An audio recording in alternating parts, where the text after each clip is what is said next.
এখন পর্যন্ত আমার এই স্বপ্নটা পূরণ হচ্ছে না। আমার এই স্বপ্নটা কি আদেও পূরণ হবে? আমার ভাই কি বাবার মুখটা দেখতে পারবে? এই স্বাধীন দেশে কি আমাদের বিচার হবে? আমাদের বাবাদের কোথায়? আমাদের বাবাদের কেন গুম করা হয়েছিল? গুম কমিশন বলে ধরে নিন ওরা মৃত। কেন এটা কি হাতের অঙ্ক যে আমরা ধরে নেব আমাদের বাবার আর নেই?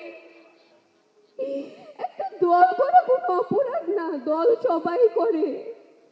এর জন্য এটা কেমন বিচারে বাংলাদেশে?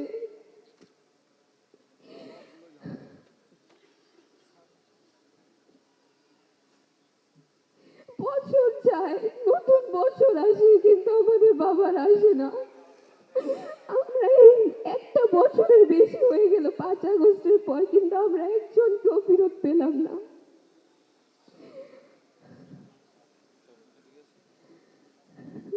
আমি তারেক রহমান চাচুর কাছে আশা করি যে আমাদের বাবাদের খুঁজে দিবে, এই বাংলাদেশের মাটিতে বিচার করবে।